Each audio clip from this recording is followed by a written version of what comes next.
Great. Okay. So hi everybody and happy World Pangolin Day. Welcome to this webinar organized by the Singapore Pangolin Working Group. My name is Frances Loke from Conservation International Singapore, a member of the SPWG, and I'll be hosting today's session. So thank you very much for joining us to learn about pangolins and what goes on behind the scenes of these 3 R's for pangolins in need. All right, so that's rescue, rehabilitation, and release. So please note that this webinar is being recorded for the benefit of those who are really keen but unable to join us today. To enjoy the session, please just remain on mute if you can throughout the webinar so that we can give the speakers our full attention. And if you have any questions at any point, just type it in the chat box and we will try to answer them during the Q&A session at the end. Okay? Okay, so before we begin, I'm also just curious to know if anyone has seen pangolins in Singapore. So very quickly, if you can, write down your answer in the chat. And if it's a yes, indicate if it's in the zoo or in the wild. Anyone? Awesome.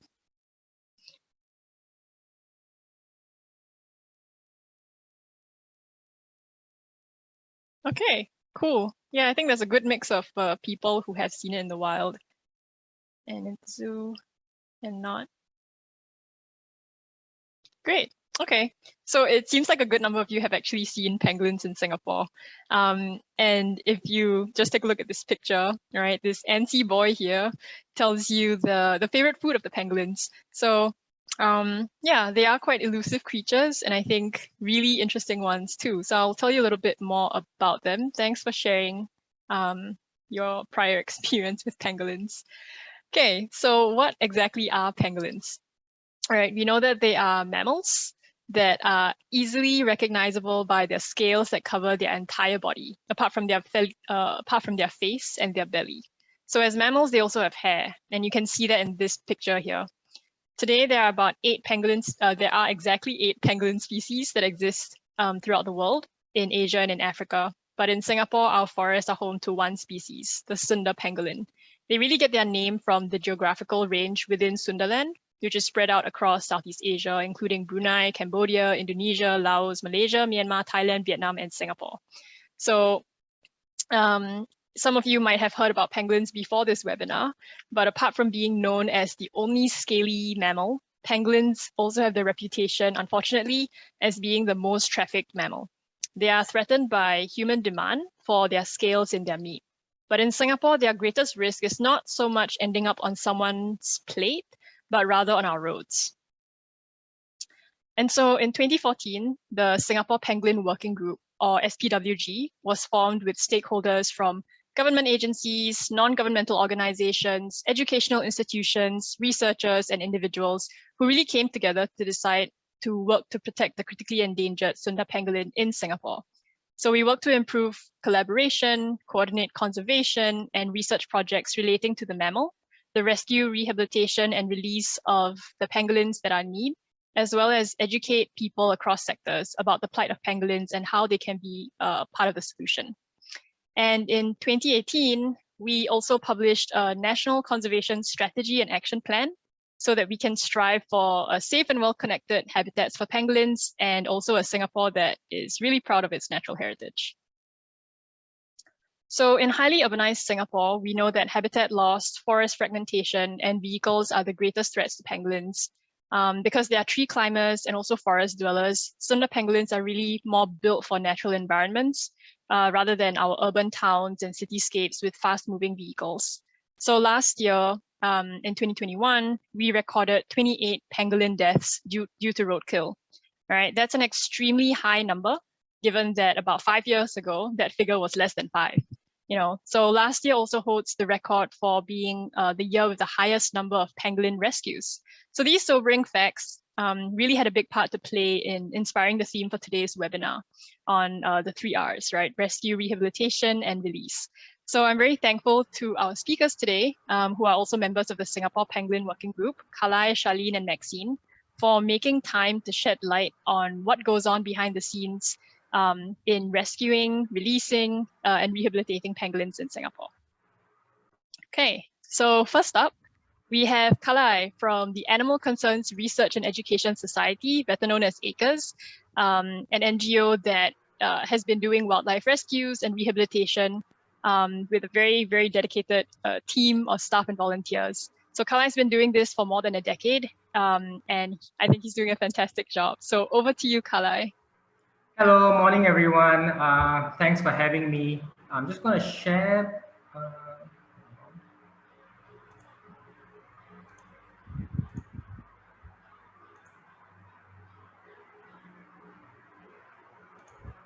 Okay, again, morning everyone. So my name is Kalai. So me together with my team of staff and volunteers, we rescue wildlife 24 hours a day. And part of that, every once in a while we rescue pangolins. And that is something a lot of us look forward to because, they're critically endangered, they're so elusive and all that, but we don't come across them too often. But however, last year we got quite a few of them. So just quickly to touch on ACRES, we are an animal welfare group. We hope to be a voice for the animals. So we speak up on various issues affecting animals. And we have 5 focus areas, which is tackling wildlife crime, wildlife rescue, we promote cruelty-free living.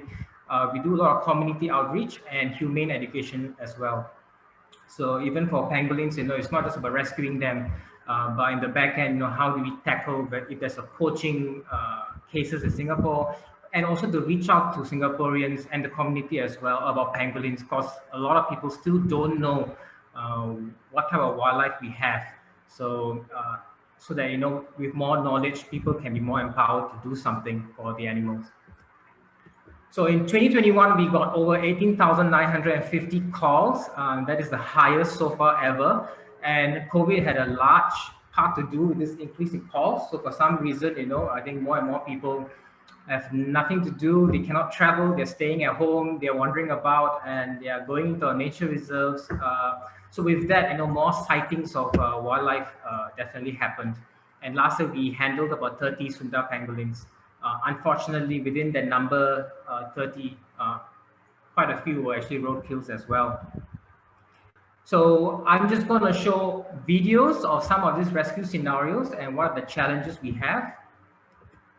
But before that, we also do a lot of educational work to raise awareness of conservation issues. And we have a wildlife crime investigation unit to be on the alert for poaching. Fortunately, we have good enforcement practices here and also good legislation to protect the pangolins. So we don't know of poaching cases yet, but unfortunately, a lot of pangolins do suffer from road-related accidents here. So the first slide, in 2014, since 2014, we have gathered information of about 200, it's more than 200 sightings of pangolins. And besides rescuing pangolins, such data on where they were sighted or where they got killed through a road traffic accident can be very valuable for us because it helps us establish where they are crossing, what are the areas, so we can help to better protect these areas, whether it can be a culvert under the road or road calming measures to reduce such incidents. So on the right there, you saw a short video of a pangolin climbing a palm tree. On the left, unfortunately, it's a roadkill. So these are some of the scenarios we have encountered before. So we have a 24-hour wildlife rescue and rehab team. We have rescued more than 130 Sunda pangolins in Singapore. So for short-term care, if we do rescue Sunda pangolins where, they come with a slight injuries and all that, we also have a vet at our rescue center to attend to small injuries in the interim before dispatched to the zoo for further care. So this is one example of a rescue that we did many years ago. I won't tell where, but I will just say that it was in a restricted area. So this pangolin just ventured into this building and then got stuck in this window grill area. So the problem with them is sometimes they get stressed and then they'll start clinging on to everything, and it's pretty difficult to kind of uncoil them. So this is one scenario where we need to slowly work our way to free the animal. Of course, in many of these cases, if we use sedatives with the presence of a vet, things can be easier, but we don't always have a vet around with us. So most of the time, we're just slowly helping to release the animal. This is a slightly trickier one where the pangolin ventured into a undercarriage of a car. Other animals do this as well, including pythons. So whenever they go into the engine bay of a vehicle, it becomes a nightmare for us because first we need to locate the animal. We may need to jack up the vehicle. Sometimes the driver is not even there. So we need to get permission first. So this rescue took at least an hour and a half to slowly uncoil the pangolin because he was holding on to various wires and cables under the car. So this is some of the scenarios we will face.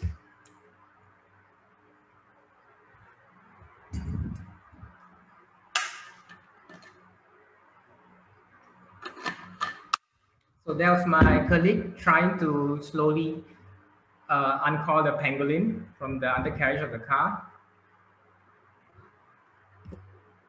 This is another interesting one. And there's a backstory to this. At first, when we got the call for the pangolin, it was actually crossing several roads. But then the caller lost sight of it. And later on, another member of public saw that it ventured into a base of a palm tree. So we managed to pull it out. So if you notice, there's a lot of plastic bag and foreign material entangled on the tail. So this is how rubbish that we leave behind can also affect wild animals. A very typical scenario for pangolins, they can be quite blur, and when they cross roads, they're totally oblivious to everything. So this wasn't even a call to a hotline. We were just going back to a rescue center around midnight, and we just saw, while driving, we saw this pangolin cross the road. So we still took the pangolin because the direction which he was going to, he doesn't really have access to any big forest areas. And there's a very good chance, or rather there was a very good chance it's going to venture into a road again. So we took it back as well, so that the zoo can process the animal, and then NParks can release it in a much better location. It's a video that happened during circuit breaker of a pangolin that also crossed the road and climbed a very small tree.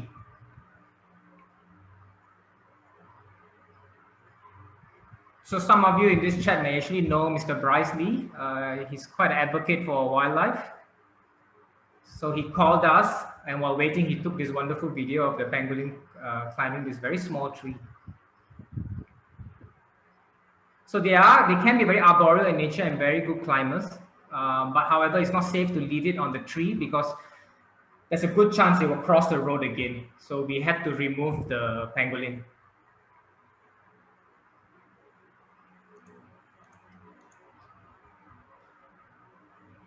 So pangolins are actually very easy to handle. They're not like civets or pythons where the animal can bite because they're scared or can coil around you. Penguins cannot do any of that. But then again, they do get stressed easily, and their scales can get stuck on objects. So it's more for the safety of the animal. We need to do this very slowly.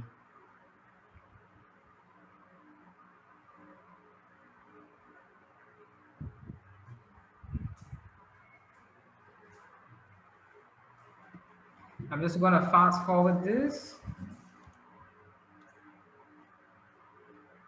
So whenever we can, we try to reach out to members of public who are in the area to educate them, because in this process we found that a lot of people don't even know what are pangolins, or that pangolins actually exist in Singapore.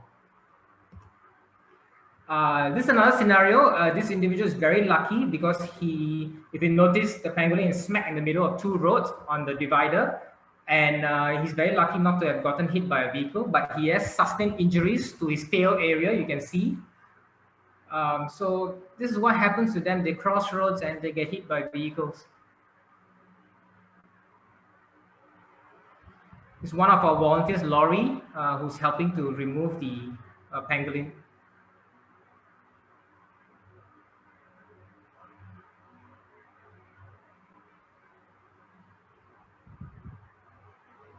So you notice how they curl up into a ball. That's a defense system. But unfortunately, that does not protect them from vehicles.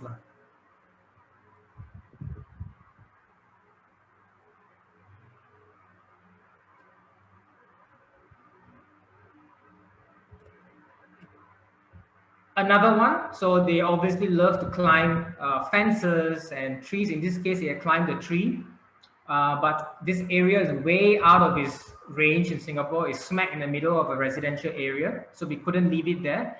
Also because eventually when it does come down, it's going to cross roads again.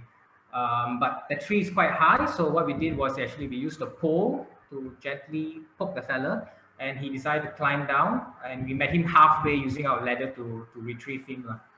So these are some of the scenarios. These animals are just lost in our urban jungle. A more recent one where another individual decided to enter a home at about 6 o'clock in the morning, and again decided to, they like to wedge themselves in between walls and mesh. So they're quite cute in that sense.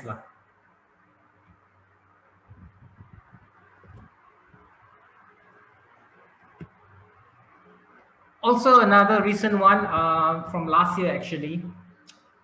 This was right beside a road and just below an expressway. He had sustained some minor injuries, probably from the barbed wire. But other than that, yeah, he's totally lost. He definitely had to cross roads to reach this place. So we had to remove him from the fence as well. So when we are removing pangolins or rescuing them, it's a very slow process because we need to slowly untangle their tail and then their claws, because they got very strong claws, strong limbs to hold on to stuff, and just slowly work our way around the animal.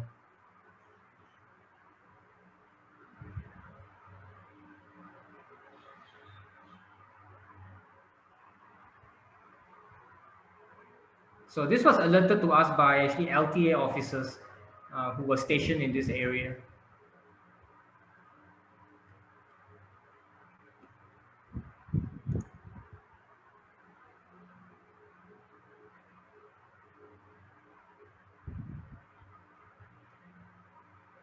So that is these are some scenarios in which we rescue pangolins. Of course, if they're just walking around on the ground, it's pretty easy to just contain them.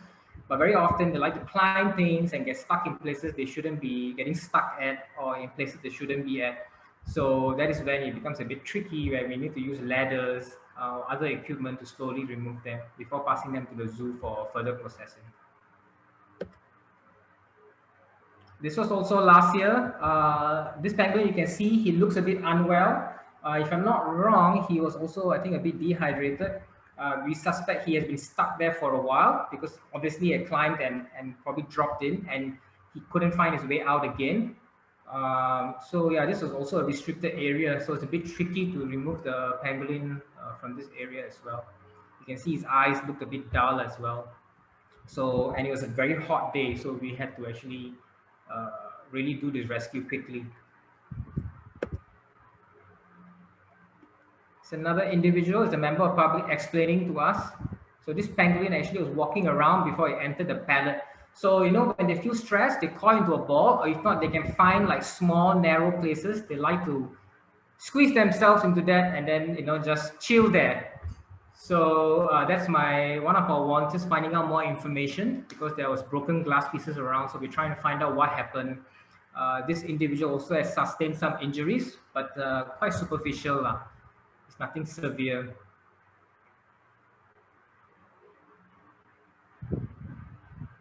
So we always try to find out more information, because they may give us clues to where they came from, what type of injuries they may have sustained. It could be internal injuries that we don't know of. So more information will be better for us.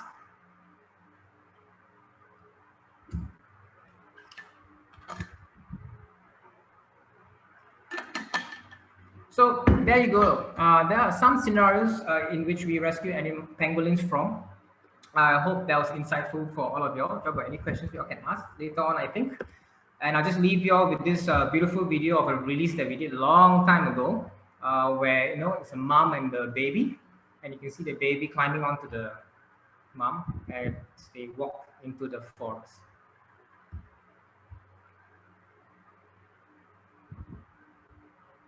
Okay, thank you everyone. Happy Pangolin Day. Thanks, Kalai. That's No problem. awesome. And I love all the cute little videos. It's amazing. Yeah. Okay. Sorry, let me see. Okay, so next up we have, we're going on to the next stage after a rescue, we have rehabilitation. So introducing Dr. Charlene Yeong, a veterinarian with Mandai Nature and Mandai Wildlife Group, which manages the 4 wildlife parks in Singapore. She's part of a team that looks after the healthcare of the park's animals while also overseeing the rescued native wildlife admissions, treatment, and rehabilitation. On top of that, she's also the co-chair of the Singapore Pangolin Working Group. So Charlene, over to you.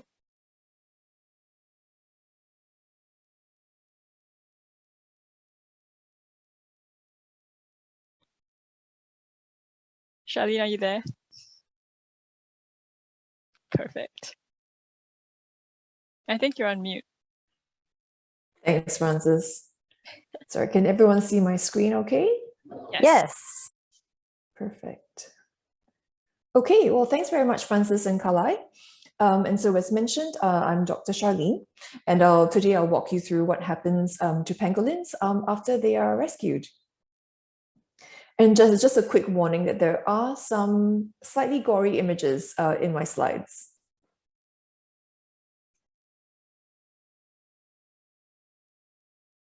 Okay, and so after a pangolin is rescued and brought to us here at Mandai, our very first assessment is whether it is dead or alive.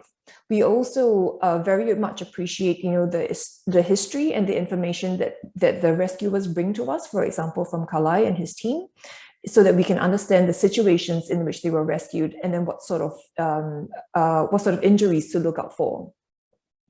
And as Francis mentioned in the introduction, and as Kalai has also mentioned in his very good presentation, that there are many pangolins that suffer from road traffic accidents here in Singapore. And many of these animals do come to us either very badly injured or unfortunately already dead. And for dead animals, we then carry out a post-mortem examination. And the purpose of the post-mortem examination is to find out as much as we can from these animals so that they didn't die in vain.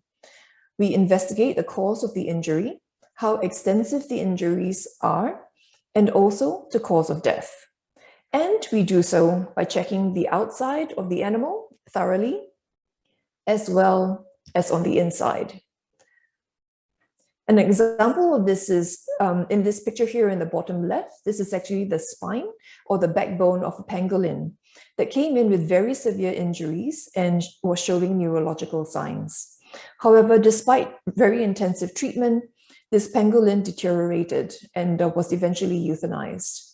On post-mortem examination, bruising and bleeding was found in the spine, right in this location. And this fit in, with the signs that we were seeing. And unfortunately, he probably was suffering a little bit. In the post-mortem examination, we also do collect various samples for testing and banking purposes. And then, well, what about the pangolins that come to us alive? We then proceed with a detailed check of these animals. And these checks are done under anesthesia. We check whether the animal is a male or a female, how heavy it is, and also we check the physical condition, such as whether the eyes, nose, mouth, and the ears are clear, and whether there are injuries. As you can see, pangolins are covered, or most of the body of the pangolins is covered with scales, except for the undersides, where there are no scales, and this part is especially vulnerable. Looking at some of the rescue videos and images that were shared by Kalai, they sometimes get into quite difficult situations. This pangolin in the picture in the top right had many wounds, as you can see, on his vulnerable chest and belly, likely from climbing over barbed wire or something similar.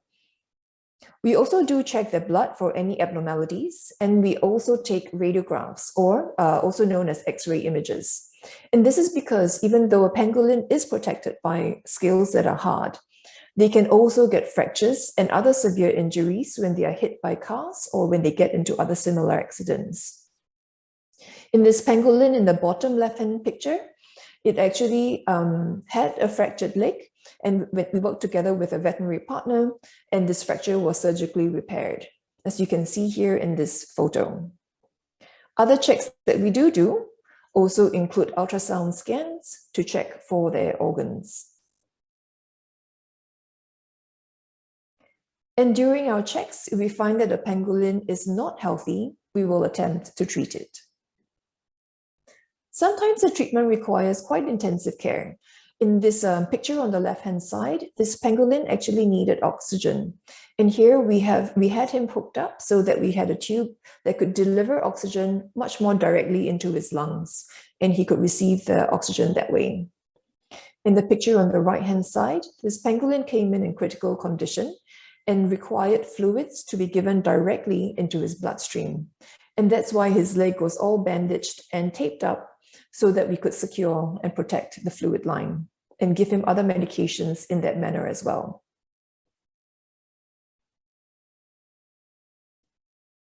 To give you a case example, this particular pangolin came in with very bad wounds on his tail and actually also on his back. It was suspected that he may perhaps have been attacked by dogs. You can see the tail injuries were very severe, and he actually needed the tip of his tail to be amputated. However, with intensive and quite extensive care, his wounds healed very well until he could be released. So for animals to be released, we are very mindful that we need to keep them as fit and as wild as possible. And so despite all the treatments that we have to do, we try and minimize handling as much as we can. And so this particular pangolin in the top left picture is actually the same pangolin that had the very bad tail wounds. And here he was actually getting his tail cleaned and soaked in a medicated solution in a pet carrier. And so we were as hands-off with him as we could. Because he was sort of a long-term patient with us, we also gave him puzzle feeders so that he had to work for his food and he could keep himself mentally active. And as his wounds got better, we also added in physiotherapy for him. We started off in a clean environment because we didn't want his wounds to get infected. And thankfully, he was quite food motivated. And so we could get him to work for his food and follow his food and get some exercise at the same time. And when his wounds got even better, we actually started putting him out into more natural environments so that he wouldn't forget how to be a pangolin. And sometimes young orphan pangolins are rescued, and we have hand-raised a few young ones. For example, this unfortunate mother pangolin was dead when she was picked up, but her young was still alive and was still clinging to her. And so for these young orphan pangolins, they have to be bottle-fed and hand-raised. And at the start, we feed them with milk via a bottle before we transition them over to solid food. And again, we are always very mindful that for animals, including pangolins for release, we try to minimize handling as much as possible. And so even with these young ones, we give them plenty of natural substrate and climbing structures so that they can build their fitness and confidence. We also give them the opportunity to forage and to find wild food so that they know how to behave like a wild pangolin should and have the best chance of survival after they are released. And so if the pangolins recover after treatment, or if they're actually already healthy when they arrive, then they are prepared for release. So before pangolins are released to the wild, they may require some minor treatment, such as the administration of fluids, cleaning of minor wounds, and also parasite treatment. They are also given their own unique identification via a microchip, which sits under the skin, very similar to a dog or a cat microchip. The scales are also engraved with a microchip number, so that if they are ever caught again, or if they are actually seen in camera traps, for example, in our nature reserves, we can tell who they are. We also collect samples when possible. And does anyone know what this photo is of? This is actually a photo of pangolin sperm. And this is one of the types of samples that we collect. so that if we ever need to use the sperm for pangolin reproduction in future, we actually already have the techniques sorted out, and we have some samples stored if we ever need to use it. Sometimes we also work with partners and researchers to tag pangolins so that they can be tracked after release, and we can find out where they go and what they do. And without further ado, I'll hand you over to Maxine to talk about the releases.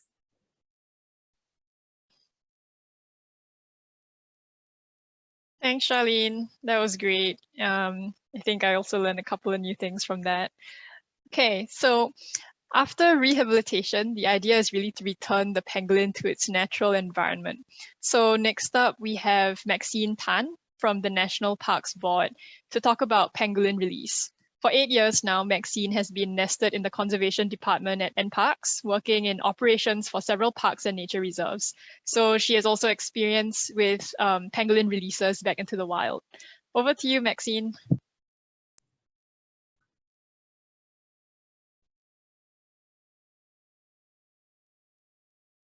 Thanks, Francis. Hi, everyone. I'm Maxine from NParks Conservation Division. I'll be sharing a few things about what happens when we release a pangolin back into the wild and how we can play our part in conserving these adorable mammals. So just to recap, Kalai went through the rescue from urban areas. Charlene detailed their rehabilitation, and I will be going through the release process. There are 4 main factors to consider when choosing an appropriate site for release. So of course, they need sufficient food, shelter. It should be a good distance away from roads, and we have to ensure that we release a nice mix of males and females in a space so that you don't get a bunch of bachelors together. So this particular female was picked up in a HDB estate. We released her after she went through the process by acres and to the zoo. We released her into Bukit Batok Nature Park, which was the nearest forested area from where she was found. And it's about 36 hectares. So just for comparison, 1 hectare is about 2.5 football fields big. This is seemingly a large forest, but she was picked up at a HDB block again 2 days after she was released. So having just a forested patch is not enough to keep pangolins within. They have been known to travel up to 2 kilometers per night searching for food or mates. So you can see Bukit Batok Nature Park circled in blue. Again, it's 36 hectares at the bottom left of the map. So pangolins need a sufficiently large enough forest space to ensure their survival. That's why our nature reserves and their surrounding nature parks play such an important role in the conservation of our Sunda pangolin. However, our nature reserves are surrounded by roads. And you know how you can never get lost in Singapore? If you keep walking straight, you will definitely end up on a road. So this is also true for our pangolins. So remember when you are around our Central Nature Park network, to slow down, like when you're on the BKE, Mandai Road, or Lornie Road. So now to the fun stuff. What actually happens during a release? Once a site has been chosen to be appropriate for release, there are 4 ways that a pangolin could react. Firstly, it's to curl. They would curl into a defensive ball to protect their soft bellies, kind of like this, and what Charlene showed earlier on, while predators have to contend with the pangolin's tough scales that are like armor.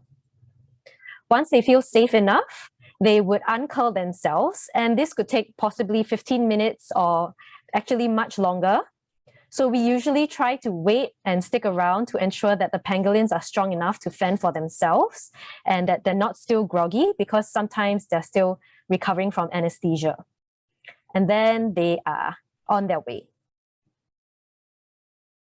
The second way is to run or walk. So I will play a few videos.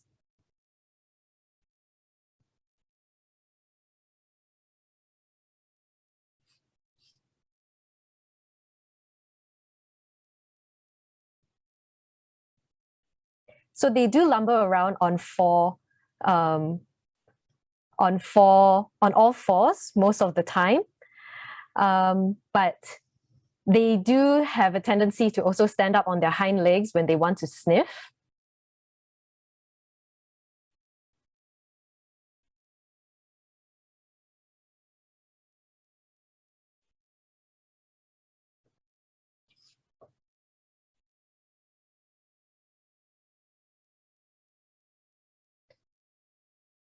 So like humans, pangolins also have very different personalities. When they feel more threatened, they may react differently. And if they're a bit more confident, they would react differently. The third way would be that they climb.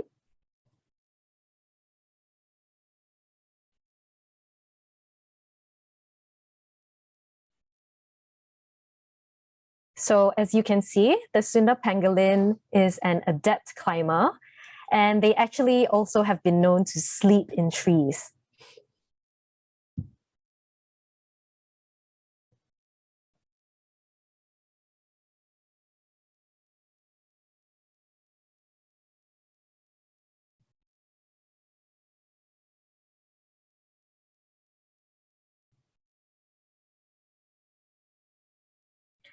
Sometimes even, they might actually do a combination of all three.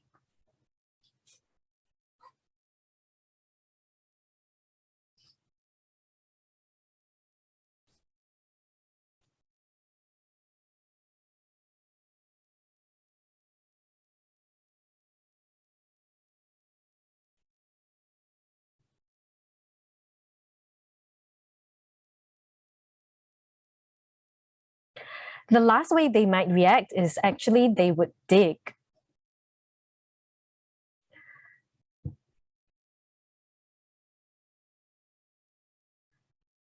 Their limbs are short and well adapted for digging, and they have long curled claws to demolish ant and termite nests, or they can actually dig their own nests and sleeping burrows.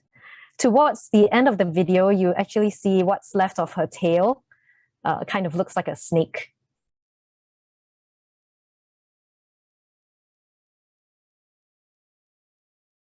So she does eventually disappear all the way into the leaf litter.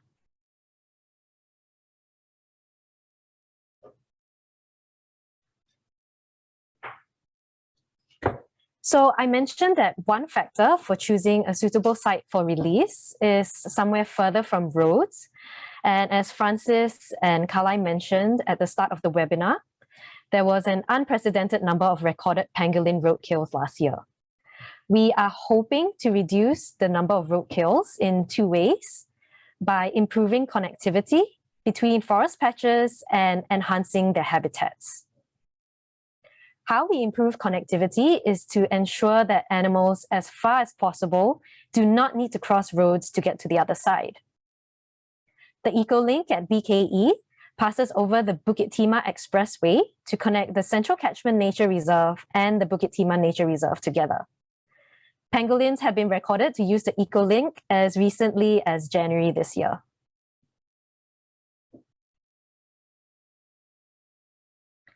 While the Ecolink passes over the BKE, culverts go under roads. There are varying sizes and to which pangolins and other ground-dwelling mammals can use to cross under roads safely.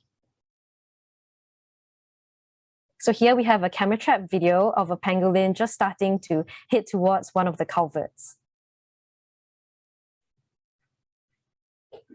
Okay, so some of these photos were taken pre-COVID, so don't be alarmed with the number of people. You can take part in helping to save our pangolins by calling the hotlines that Francis will flash later on. When you see a pangolin in an urban environment, so you can either call ACRES or NParks, or by helping us with habitat enhancement when you take part in our 1 Million Trees movement. So by restoring our forests with native trees and shrubs, we provide additional habitats for the species like the pangolin to thrive. And I've come to the end of my presentation. Thank you very much. Okay, awesome. Thanks so much, Maxine. I think we've all had a good look at what the whole process looks like from rescue, rehab to release. So I've been looking at the chat, and I think a couple of you have questions about what people can do to protect the pangolins and what they can do to contribute to the science for understanding them better. So if you have any other questions, please feel free to keep typing them in the chat. But in the meantime, I'll talk a little bit about how people or you can play a part. But of course, big thank you to Kalai, Charlene, and Maxine for doing all the things that you do for pangolins on a day-to-day basis and for sharing your insights with us today. Now looking on to the audience, here are some things that you can do. So first and foremost, don't buy or consume pangolin products. We know that that's the biggest cause of, that's the biggest threat to pangolins worldwide, and we shouldn't contribute to that as well. And of course, drive carefully around our nature reserves and parks. This is the key threat in Singapore. So we also want to ensure that post circuit breaker, everybody's eager to go out on the roads again, but drive carefully around our nature areas. And of course, if you do spot a pangolin along the roads or in your neighborhood in Singapore, please record your pangolin sighting with us. On our website, we have a tab for Record a Pangolin where you can very easily just key in some key information that will help us really to understand the population in Singapore, but also help us to understand what their distribution and range is. We'll put the link in the chat in a bit. And I think quite a couple of you, oh yeah, this is the page. So quite a couple of you have also mentioned that you have seen pangolins in the wild. I think about 7 out of 15 people earlier on mentioned that they have seen a pangolin either in the wild or at the Singapore Zoo. So that's really great, but let us know too when you next see one. And if you do find a pangolin that is injured or dead or is being poached, there are a couple of 24-hour hotlines that I urge you to call. So there's ACRES as well as NParks. So these are really our first responders. So I'm really glad that we had a chance to listen to Kalai as well as Maxine today, so that you know what goes on behind the scenes when you dial that number, right? And last but not least, be curious and learn more. The fact that you're here in this webinar today is a great first step.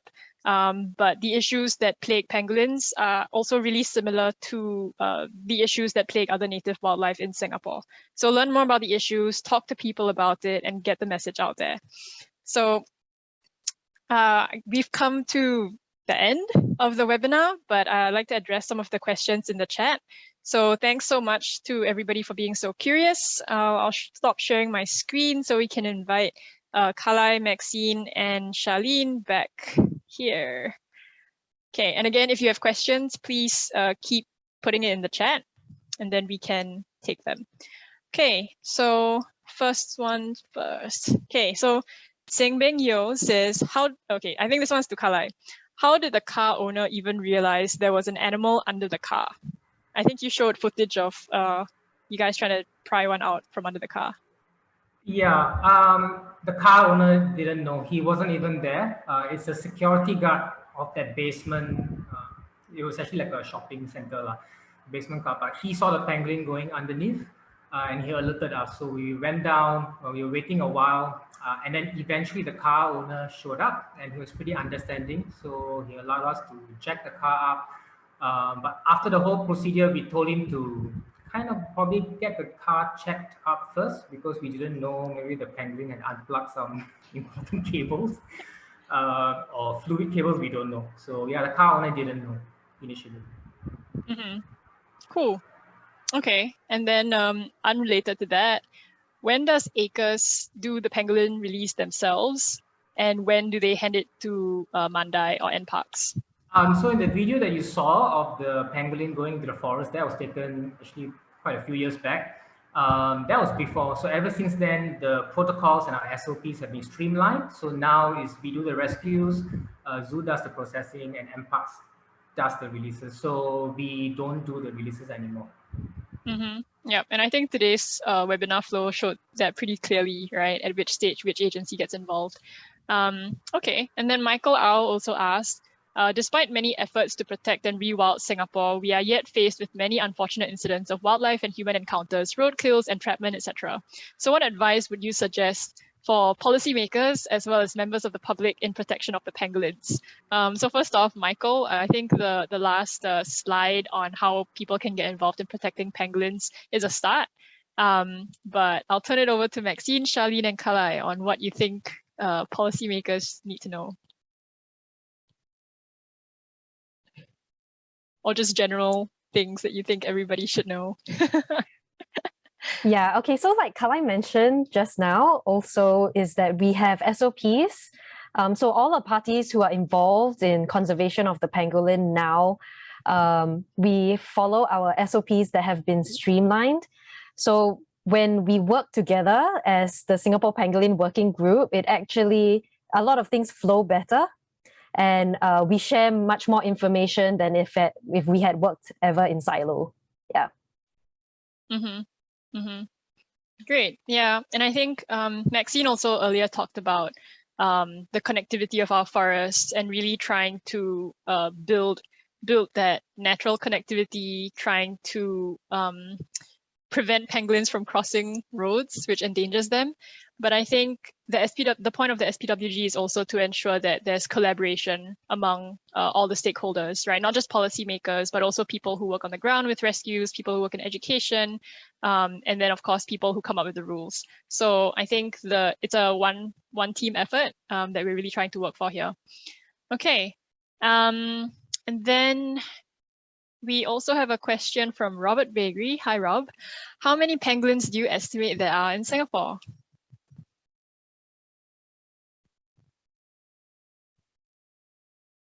I nominate Maxine. Yeah, okay, so we do get this question quite a lot. We actually have not enough studies have been done to have a conclusive number of how many pangolins there are in Singapore.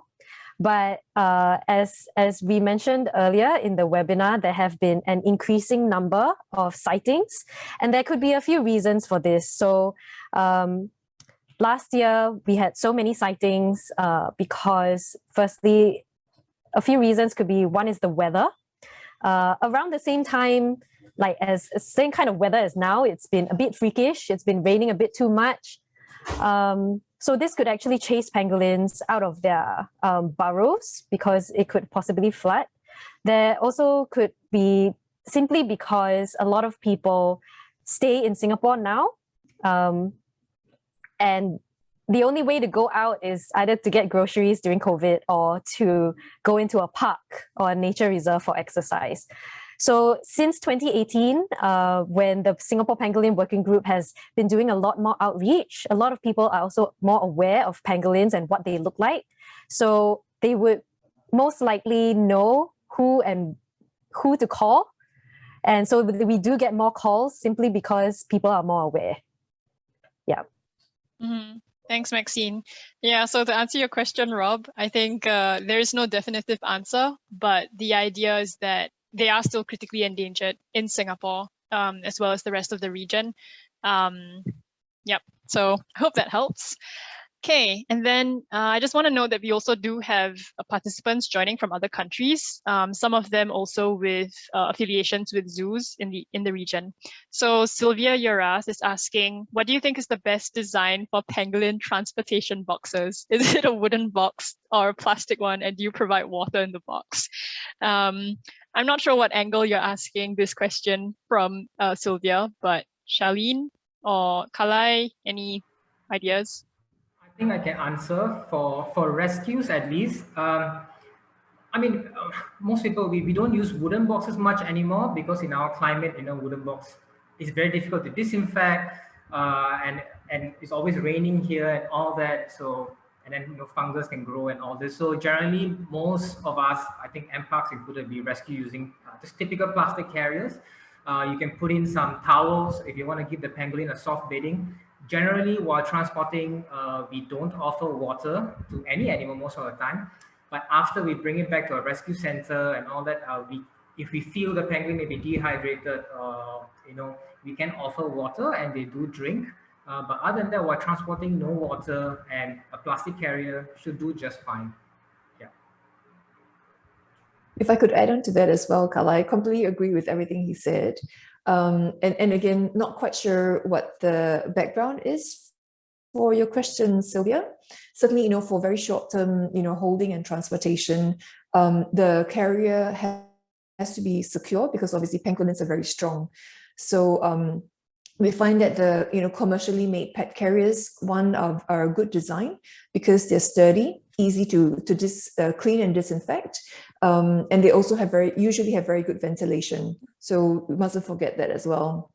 And usually for short-term care and just for transportation, water isn't offered. Mm-hmm. Great, thanks Charlene and Kalai. Okay, and then Michael Au is also asking another question. Are there attempts to help pangolins reproduce in captivity? Is there perhaps too much attention on the otters and expensive pandas? Maybe we can help our native species? Thanks for the question, Michael. We're always glad, for people to be passionate and interested in our native wildlife. And rest assured that our efforts don't just go to expensive pandas and otters. We are certainly also putting quite a lot of energy and effort, into our native wildlife. So, for example, not just in terms of being under human care, in terms of just the rehabilitation processes, but also in reproduction for conservation breeding purposes. So yes, definitely, it's also on our radar. Not just for us here at Mandai, but also for the Singapore Pangolin Working Group, and actually even regionally. I think we all definitely understand and are very, very aware that the Sunda pangolins are critically endangered, throughout the whole region.